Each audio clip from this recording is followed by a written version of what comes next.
now let us talk in the context of communication. If you claim or I claim, whoever claims, I have explained communication from the perspective of Hinduism. Not only that, like Tekraj Koirala is doing PhD in international relations. If he says, I have come up with a theory or model that describes international relations as in vision of Hinduism, then he must qualify with common characteristics of Hinduism, like the insights shall be rooted to the Vedas. Like there shall not be linear view of time, but circular. Like there must be this three dimensional analysis: physical, mental, and spiritual. Like there shall be, let us say, this continuum approach. There shall be fine balance between individual, family, society, and the state. So there are certain things like how can we distinguish cats from dogs? How can we distinguish cows from elephants? Because cows have certain characteristics. Because elephants have certain characteristics. Because cats and dogs, they also have different characteristics. Likewise, philosophies have different characteristics, different assumptions, different premises, different theoretical foundations. That is why Christianity is different from, let us say, Buddhism. That is why Islam is different from Hinduism. We are not saying that this is good or bad or anything like that. That will be preference of the people according to like their family background, their civilizational background, their cultural inclination, and so on, educational background, and so on. But what we are saying, every society has its background, like every individual has, and the societies, when they go up to the civilizational level, they internalize the philosophical foundations in their day-to-day practices, in their governance, in their let us say uh, inheritance, in their cultures, customs, rituals, all these things, and to understanding their let us say political thoughts, to understand their economic thoughts, likewise to understand their communication thoughts, one shall be well versed with the philosophy. So anybody working in the field of communication shall be addressing these issues if our communication theory in a different way, because we have different philosophies, but it must address the physical context. It must like there are some models in the West which will be relevant just for the physical context, like Shannon and Weaver's model of communication. But in that part of the world, uh, less emphasis was given to this spiritual dimension. There are, let us say, theocratic models, obviously, but that is another thing. But here, with the concept of the soul, with the concept of the moksha, with the concept of the, let us say, this cycle of rebirth, and yeah, going beyond that, with the concept of the cyclical nature of time, with the concept of the plurality, diversity, with the existence of different castes, different ethnic groups, different languages, so much of diversity. Not only diversity, sometimes differences as well, sometimes asymmetry, but we needed something that addresses all these things. We needed some communication philosophy and theory that could address the ground reality of the Bharatvarsha society. So anybody working in the communication discipline shall consider all these things. And one more thing, since we have plurality of philosophy, we shall be very aware of that. They all have contributed in a way. But the most influential philosophical schools for the contemporary Hindu society has been two Mimamsa philosophies, Purva Mimamsa and Uttara Mimamsa, or popularly known as Mimamsa proper, or and the Vedanta philosophy. Bevahare Bhattanaya, or for the practical matters, for the social affairs, even for the legal affairs. Mimamsa philosophy, especially the Bhatta school of Mimamsa philosophy, has been quite influential. Whereas for the metaphysical issues, uh, the Vedanta philosophy has been very influential, and 12 chapters in the Purva Mimamsa and the 4 chapters in the Uttara Mimamsa. Okay, 12 chapters in the Jaiminiya Sutra, and 4 chapters in the Brahma Sutra by Badara and Vyasa.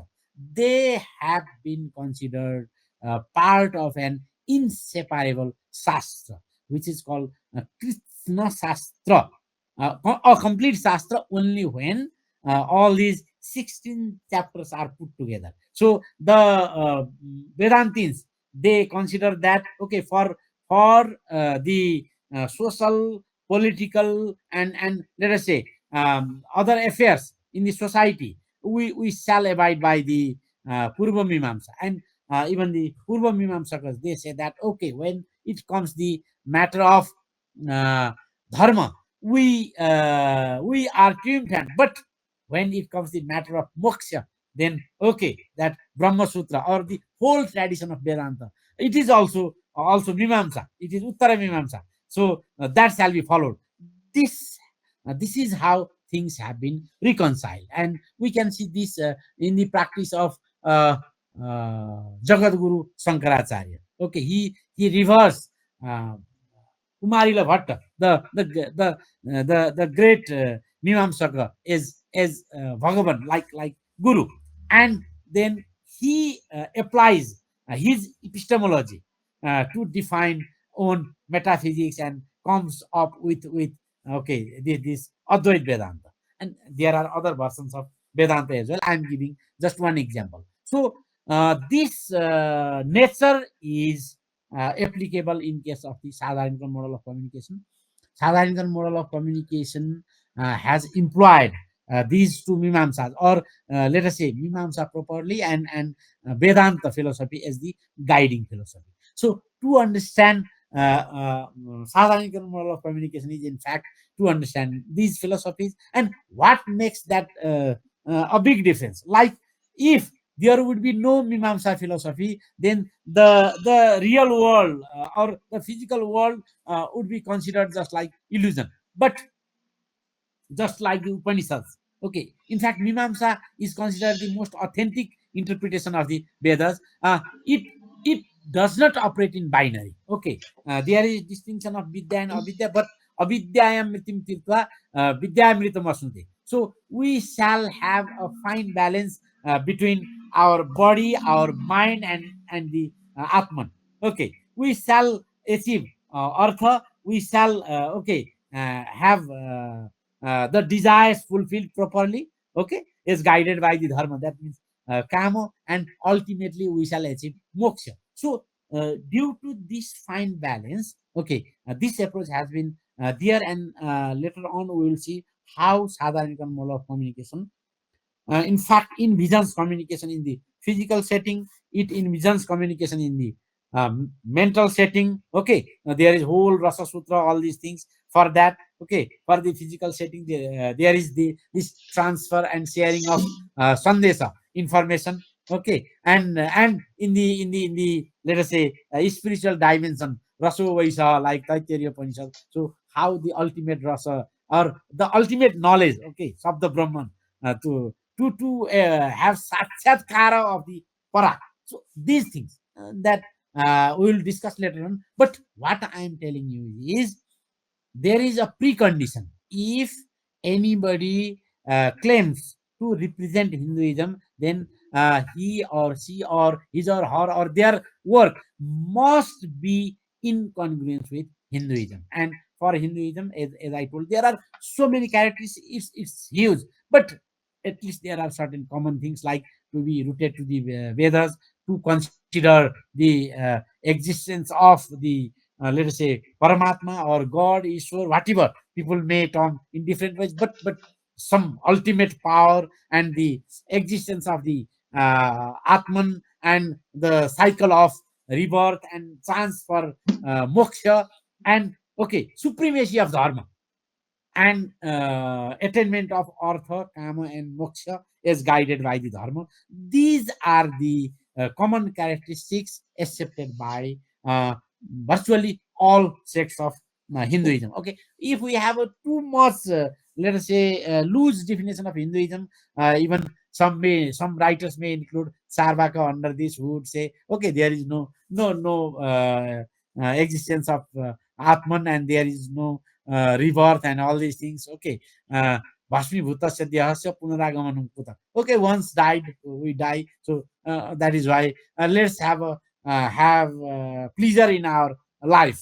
Yavat jivet tavat jivet rinam krita ghitam pivet. Okay, that may also be included by some writers, but okay, what shall be the common minimum thing is okay. Hinduism do have certain common characteristics, and any communication model, any political model, any economic model uh, shall incorporate these insights, shall be able to, let us say, explain things from this perspective. And later on, we'll see how Sadharanikaran model of communication is capable of explaining the situation in Hindu society, in Bharatvarsha society, where there is much diversity, even asymmetry, and how it can explain the body, mind, and soul continuum, how it can, let us say, explain Sthula, Susma, and Karana, how it can explain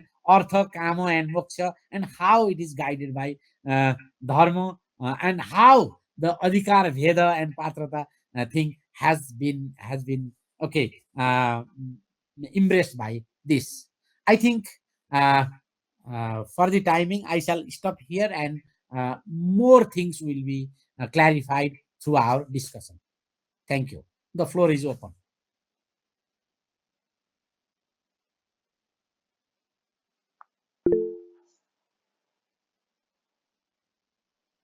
Okay, please go ahead, Varun sir. Sir, am I audible? Yeah, Okay. Thank you so much. It was really wonderful, and I was looking forward to your, interacting with you for a long time. What I understood from the discourse today is that, first of all, like you were talking about Hinduism and the development of the philosophy within Hinduism. yeah, And the fact that there are continuous strands, okay, meaning that the philosophy has developed right from the Vedas, and of course starting with the Rig Vedas, and then you have the other, you know, the Vedangas, Upanishads, and all the Aranyakas, and then of course the different schools of thought. My question is that I was a bit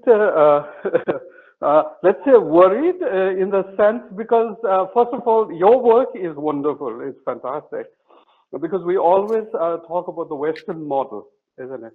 But then we also need recognition of the West of for our model and our researches and our discourses. Well, I felt that when you were talking about Hinduism and the fact that today Hinduism is not just, of course, you are talking in terms of philosophy, isn't it? You are talking in terms of philosophy, but the problem is Hinduism is also now very kind of, let's say, a problematic term in itself, in the sense that it is very political, it has extraordinary political yeah, yeah, yeah, connotation, yeah. isn't it? There was a conference And on dismantling Hindutva in the USA, yes, like that. no, but I understand the fact that you talk about it in terms of philosophy.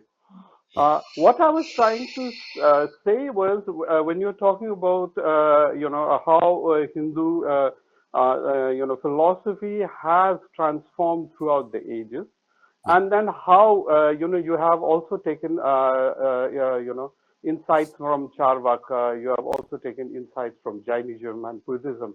Okay, but while creating your own model and theory, Sadharanikaran, what was that specific strands of philosophy? What was that specific treatise?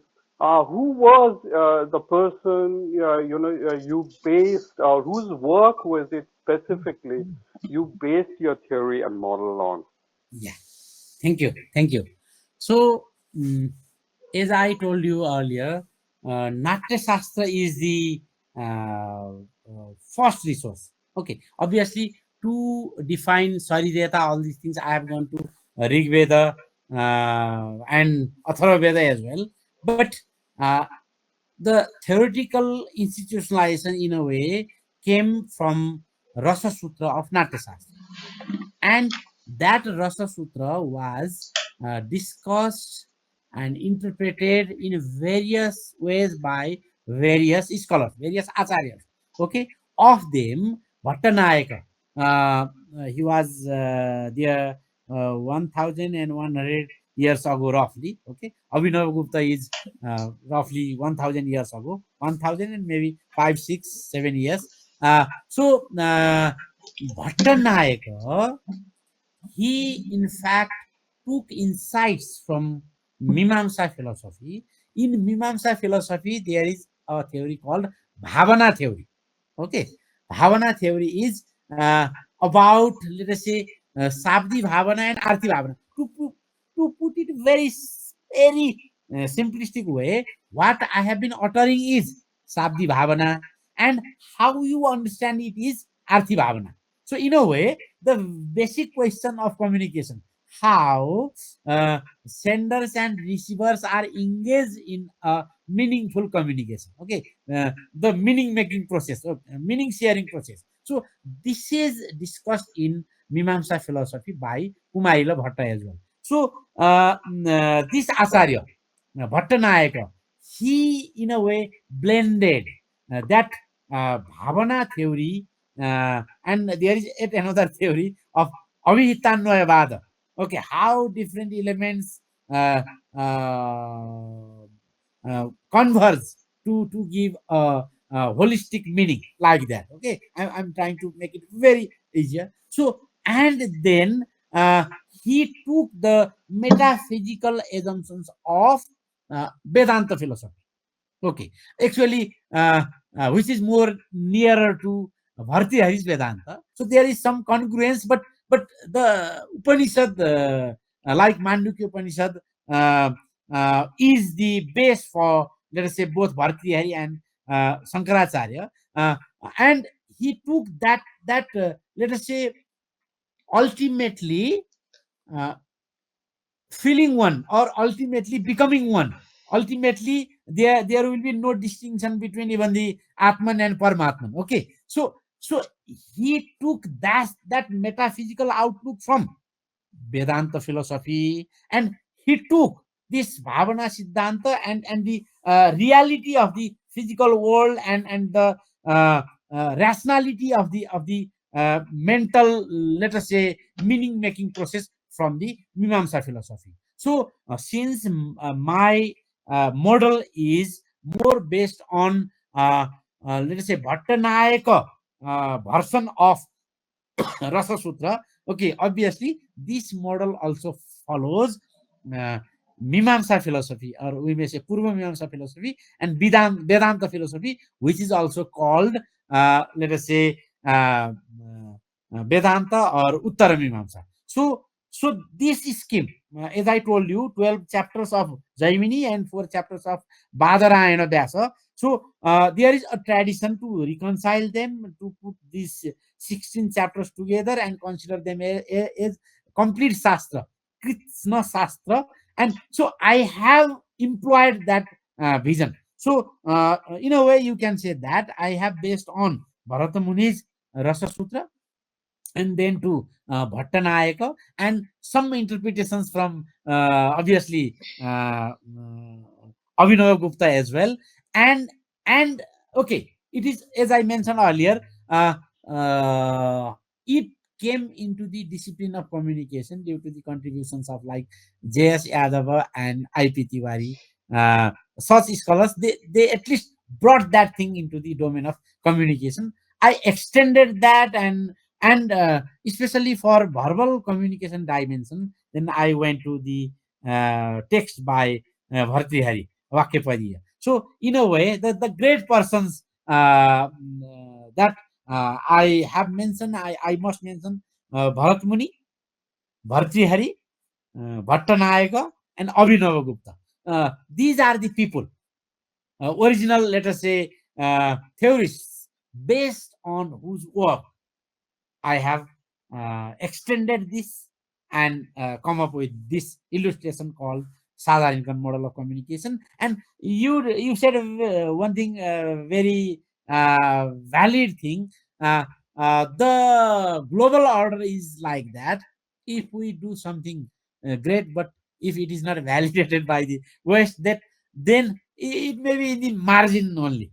Okay, so I took special care of that, and yeah, I learned how they present things in a, let us say, in a specific format, in a systematic manner, and this is how it got published in certain publications, and this is how it became, let us say, comprehensible for them. And okay, in a way, if it would be just like advocating something from, just because I'm Hindu, that is why Hinduism shall be okay uplifted, then it won't get such validation. Obviously, I shared my feelings, my attachment, okay, in a way, my cultural identity consciousness toward this, because the audience today I have common background. But while presenting things academically, I shall have more abstraction, and okay, that cultural identity consciousness shall not be okay hounding the work. Okay, so there shall be, let us say, better comprehension to them while comparing things from Sadharanikaran model to like Aristotle's, or even ritual model of ritual approach of Carey, and yeah, even mathematical model. It can be compared, and while comparing, they will see whether it fulfills that research standard, all these things. So these are the people I am indebted to, and yeah, this is what I presented. Okay, do you want to add more? Sure. Thank you so much. I just had one question. Of course, this might not be related to the Sadharanikaran model.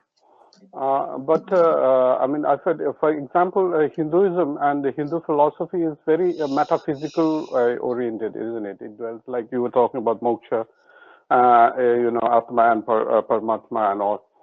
In communication, we deal more about very mundane affairs, isn't Okay, it?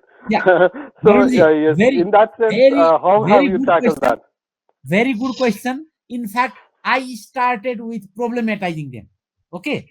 And I said, to say Hinduism more metaphysical is, in fact, not properly understanding Hinduism and what I have claimed in Hinduism, with evidences, with evidences from, let us say, Upanishads, that Hinduism is not metaphysical. Hinduism, in fact, has a continuum approach. It equally emphasizes the mundane or physical aspect, the mental aspect, and the spiritual aspect. So, any communication model that represents Hinduism shall first explain the mundane or physical aspect. So, here, in case of Sadharanikaran model, I start with the physical dimension, then to mental dimension, and finally to the spiritual or moksha dimension. Maybe while talking, moksha dimension might have been overemphasized, but if you go through my articles and the book, Theory and Practice of Communication, Bharat Muni, okay, that I have shared, you can see there, I have put pertinent emphasis on all these three dimensions. And as I told, avidyam mritim tirtha vidyam mritam asnute, and there are other dimensions as well. Actually, the original Vedic texts like Rig Veda, Sama Veda, Athara Veda, okay, Yajur Veda, all these, they emphasize firstly on the physical dimension, and then gradually the mental and the spiritual dimension is there. One more thing, in epistemology of, let us say, these both mimamsas, purva mimamsa and the vedanta, the pratyaksha praman, which can be very near to empiricism of the West, has been considered the king of the all pramanas. So, first of all, the sensory organs, the knowledge we get from the physical world and the mental world, that must be emphasized.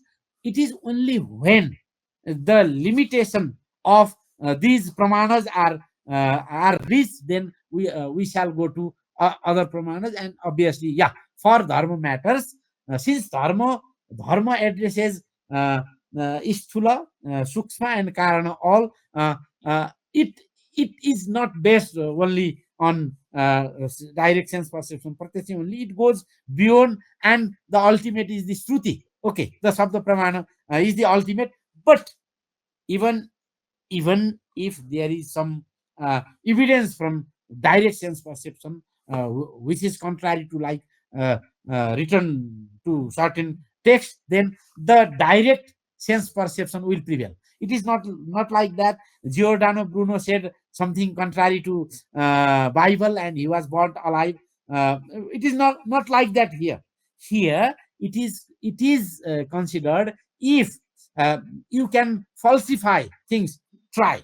You try. Okay, it may not be so in medieval periods, but at least you can see, like, up to Upanishadic period, there is always scope for this problematizing, falsification, verification, and you cannot escape the physical world. Okay, but physical, mental, and the spiritual, they come in a continuum.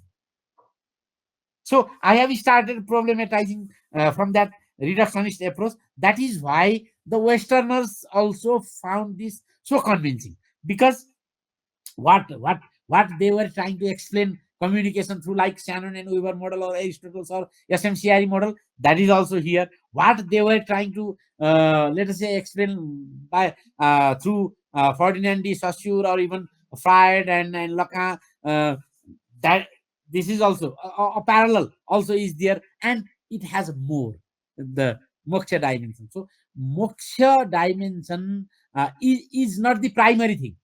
Primarily we start from the physical, how message is transferred, how message is shared, how the successful sharing of information is done. This is the first phase. Second thing is how there is, let us say, sharing of bhavas, so that they can be aswadya, they can be relished and become rasa. That is the second thing. Only third thing, and it is not for all, it is mentioned there. Okay, only for those seekers of moksha, it also can be explained by this. So it is an, in a way, swanepe suhaga, like this. Yeah, Namaste, sir. yeah, First of all, it is great to see that this course was a result of your passion towards the culture and towards dharma. So I'm very grateful to be a part of this group and this course. I had a small question with respect to your answer that you gave right now. yeah. So I am a classical dancer. I am an aspiring artist, and a lot of times, we have seen people say this, that classical art is only for the rasika, and the qualities of ideal rasika are often talked about.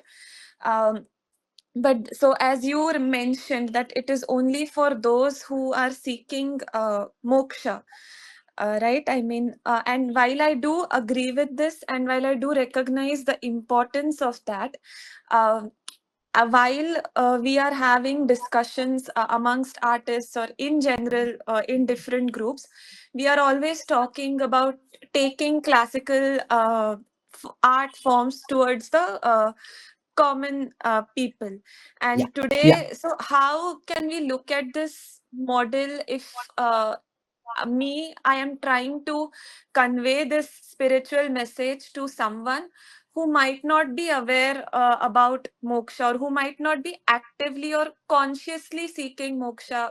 Maybe unconsciously he or she might be, but if that conscious awareness is not there, how can I make sure that he or she enjoys the performance? Wow. This question shows that you are so grounded in your tradition. Okay. So Thank you, thank you. what I said was for the moksha dimension. Okay.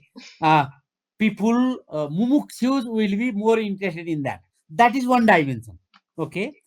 Even in Natya Shastra itself, this this thing, okay, not all people will be interested to, let us say, higher goals. How to inspire them, that is the issue even in Natya Shastra. And later on, when acharyas like Jagannatha, Bhamaha, and others, they discuss, there is always discussion. Okay, poets, kavis, they are writing in their own, and their language is so sophisticated, so elite, that people may not understand. So then, how it has been reconciled? Okay, those who are in the field of, let us say, drama, in the field of poetry, in the field of literature, they also have this responsibility to raise the quality of the general masses. Okay, so since I belong to communication discipline, and I have this root of Vedic knowledge, so it's my responsibility to bring that Vedic knowledge to the communication discipline. Likewise, since you are in the, let us say, dramaturgy, classical dance form, and people shall not think that dance just as, let us say, physical gestures and postures, all these things, and it is your duty, your means, those who are working in that field, to raise the awareness, to raise the quality of the taste of the, let us say, general people, uh, and to popularize the concepts.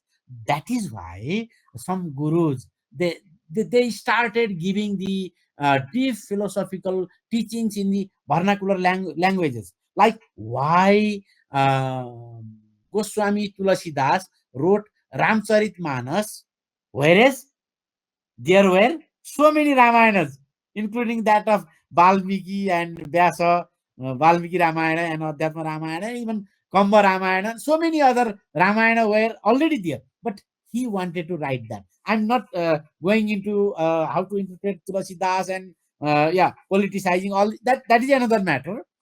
What I'm telling, he wanted to have that message in that way. Why Shankaracharya, Jagadguru Shankaracharya, he established so many mathas, so many, let us say, hymns, so many, let us say, anusthana systems, to make things easier for the people. Okay, there are in Nepal, there are so many people, they started, let us say, not the original classic dance, but some forms of classic dance, but let us say, that was in congruence with the folk forms of other dances. So it is our responsibility, it's our conscious responsibility, if we belong to certain discipline, and if we have this civilizational, cultural, and philosophical awakening, to let us say, make these things go together. Yes, thank you so much, sir. It was a wonderful answer. As I was listening to it, I got goosebumps. Like, when you said it's a responsibility. I mean, now I'll keep that in mind at every point of my dance practice as well. I mean, of course, academically, I'll understand this, but now Yeah. somewhere in my conscience, that would always be there. So, thank you so You, much. like we are connected in LinkedIn. Yeah, I see you Yes, share yes. so many things there, and at least what I can say, people may not understand that. Okay, but at least Mhm. it increases the algorithm of the contents we would like to promote, isn't it? Yes, yes. So let's do it. Yes, yes, definitely, sir. Let's do it. Yeah. Any other yeah, insights, feedback, comment, anything? Hmm. Okay, if not, then we can go with Nisa's summary. And I hope in the next class there will be more participation. I'm glad that some of you have already started participating even in the first session. And I would like to see these things. I'm not here giving something to you and you shall read that only. No, there shall be more discussion. It's our common heritage, and together we can promote this. So yeah, hoping for more interaction in the second session. Now let us go for Nisa's summarization. Okay, go ahead, Thank, please. thank you, sir. So today we started with our immersion course on the Sadharanikaran Model of Communication. Our everything chief guest speaker, everything is our sir, Dr. Nirmala Mani Adhikary, sir. We started with the background, how it was constructed in 2003, and it is currently taught in several universities across the world, and there was some question: what is the difference between the model and the theory? And the other student raised, sir, has it been internationally recognized? So there were some questions in the middle, and then we talked about other achievement of this communication model, how it has been accepted and has been taught in different faculties and universities, and how research scholars around the world already conducting has already conducted and are conducting research on this communication model. And then we also had an international seminar called the 2 decades of Sadharanikaran Model of Communication. It was organized at Kathmandu University, and we talked about the objectives of this immersion course, and we moved on to um, talk about how this classes will happen or take place, um, and we then moved on to the philosophical foundation of SMC, Southern Model of Communication. So, Sir talked about how Hinduism is a diverse and complex system um, uh, of religious, philosophical, and cultural traditions that is rooted in Vedas. There's only, like, not mainly, four Vedas: Rig Ved, Yajur Ved, Samaved, and Atharva Ved. And we also talked about the how Hinduism has the core principles of Hinduism are often framed around three dimensions: physical, mental, and spiritual. Sir also talked about the four primary goals, or char puruswarthas, uh, sarthas, artha, kama, dharma, and moksha. And Hinduism acknowledges this diversity of human nature and offers multiple paths to fulfillment, with communication theories emerging from both ancient text and modern interpretation. According to Dr. Nirmala Mani Adhikary, it is shown that there existed a Bharatvarsha or Bharatvarsha version of theory and theorization. So it is not something new. It has been there since time immemorial. So one of the key models of communication within Hindu thought is the Sadharanikaran model, of which it focuses on mutual understanding or oneness between communicating parties, also known as Saurides. And this model integrates concepts from classical texts like Natya Shastra, Vakyapadya, and it emphasizes the emotional and symbolic communication, both verbal, non-verbal, quotes to foster shared meaning and communication.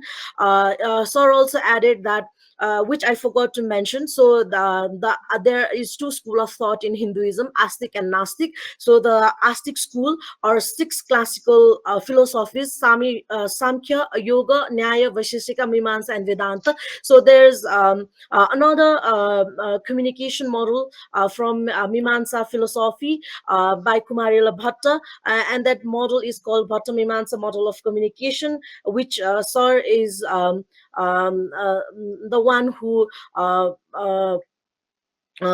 proposed and uh, uh, uh, theorized this model of communication. So a bit different than Sadharanikaran model of communication, because this model has key themes like karta, sadhana, itikarta, and sadhya. And the main accomplishment or the main goal of this communication model is how to persuade for karma at the at the end of the communication process. And in contrast to Sadharanikaran model of communication, this model the ultimate the the ultimate goal would be to attain moksha or enlightenment. So this communication model talks about how communicating parties interact in a system. The process is called Sadharanikaran. And for what? So for attainment of Sauri Data, the state of common orientation, commonality, mutual understanding, and oneness. This is like what I have learned from today's session. So the interaction was very interesting. The questions were interesting, especially question about the dance and communicating through dance was very beautiful, I think. So thank you very much. The course, I think it will be more enlightening in future. Thank you very much, sir. Okay, thank you, Nisa. She has yeah presented about another model as well that I work, uh, but it may be new for others. But today we especially focused on the philosophical background of the Sadharanikaran model of communication, and actually what we mean by Hinduism and how Hinduism addresses the life as a whole, physical, mental, as well as spiritual. And obviously, since this Sadharanikaran model of communication is constructed and developed from Hindu perspective, it also obviously tells us how communication can be or has been effective in physical dimension, how it has been effective in mental dimension, and how it is useful in the spiritual dimension as well. With this, we have come to the end of today's session. I hope you enjoyed. Those who interacted, I'm very happy, and I would like to encourage all to be more, let us say, participatory, more interactive. And with this, see you on next Saturday.